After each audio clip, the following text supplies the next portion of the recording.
Hi Emily, just looking at your project. It looks like you might not have done a file package because I don't have folders or your links are not in a links folder. But I'll open this up.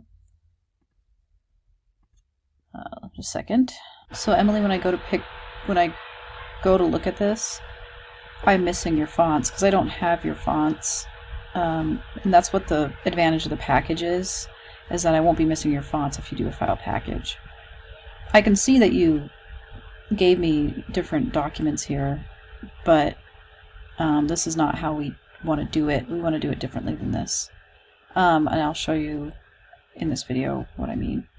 Why is this not looking? Okay, so push W. Okay. This is going out to the bleed line. That's good. I'm missing your fonts, so they look pink. This is kind of thin. You could try grabbing these with the... It looks like it got stretched a little bit too. It looks like it's a little wider. You'd use your free transform tool to change size of things. We probably want to make this a little bit bigger. And then we can grab it with the white arrow. And we could make this... We could have a stroke on this maybe. Make it thicker. And the same goes for this graphic as well. Let's put a stroke on that. Black. That's a little better. Let's change this from, well, you have Broadway. I can't see what it looks like, so this isn't showing up super well, so we want to make sure we want to make sure this isn't too close to the top too. Let's see here. And we can do maybe like a box, and if you double click here, you can pick your color for your box. Maybe a red, since this seems like kind of American-y, maybe. Use your color slider to find that. And then you can do your arrange, send backward. Maybe do it one more time. If I command click or control click on a, you can click through all the different layers, so that will help you select things. Let's see what's going on here. Okay, so I just need to arrange that. You can also control click on or right click on text boxes and go to arrange, bring to front. Let's center this way. Okay, maybe something like that. Let's see, where's the front? Okay.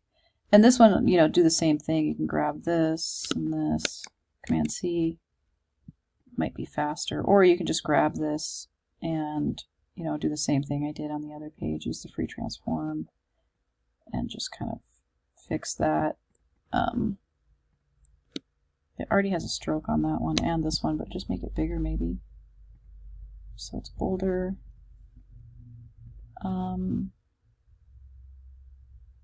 Looks pretty good. Let's see. Not bad. So, I'm trying to think of it, if you need anything else. I think you need some icons in here. So you would go to Chrome, you know, Facebook icon. You don't have to do Facebook by any means, but find one that's decent. This one's okay. It's decent size. 900 by 900 pixels. 980. Save image as. I'm just going to put it in my downloads. And then I'll go into Photoshop. You can use Photopea as well. Or no, I don't want to go in Photoshop. I want to go into Illustrator. You might have to get a free trial for this.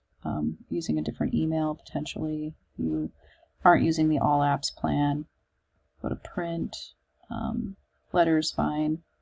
This is Illustrator, by the way. CMYK, high raster effects, that's good. Just any size document will do, honestly. Place, we're going to bring in that Facebook icon from our downloads. Place, click that in. And then image trace, black and white. Then expand. If we move it over here, it does have some white, so I'm going to use the white arrow to just delete that, and then I'm going to get on the black arrow and select this. Command C it. This is a shape now, a vector image in Illustrator. Go into InDesign. Oops, that's the old one. And let's see, Command V, and we can bring that in. We can use the free transform tool to resize this. Why is this bigger? Or actually, we can just use it like this. We don't need to use the free transform necessarily. You know, maybe we just want to make it small and put it here, make it white. Something, some kind of icon that you bring in. You know, here and here. So you just make sure you look at the project worksheet, make sure you have all of the elements that I ask for. One thing you want to do too is go in here and make this CMYK. Your effective PPI is low on this water image. One way of fixing that is making it smaller, but of course with the W on your keyboard selected, we can only make it so small because you have to bring this to the bleed line. And the bleed line is about right here. I'm using the white arrow, but this is the frame itself that you brought your image, your JPEG into, and there's really not a ton of wiggle room here.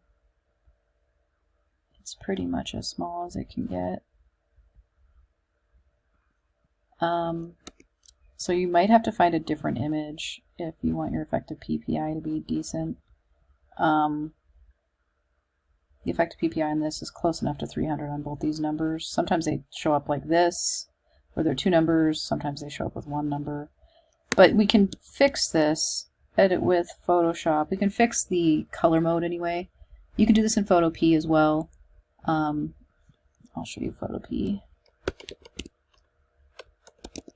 So let's just open this image in Photopea. File, open, downloads. Okay, I don't know which one it was. This one's bigger, so I might go with this one. Upload that, and then go image mode, CMYK, and then do file, save as a PSD. That goes into the downloads. And then we can do a relink here in InDesign in the links panel to the PSD in my downloads. And that will relink to that new file that we just saved out of Photopea, but it's CMYK now. So you'll have to do that to all your images that you bring in. And yeah, that is pretty much it on this. Looks pretty good. It's pretty basic, but I think if you bring in these, that's good. If you thicken these up a bit, that would be good. And find maybe higher resolution images, you know, pexels.com. You know, you could do a water drop image in here and see what you can get, or water ripples. But these are all high resolution, so you can use any of these and download those. All right, thanks. Bye.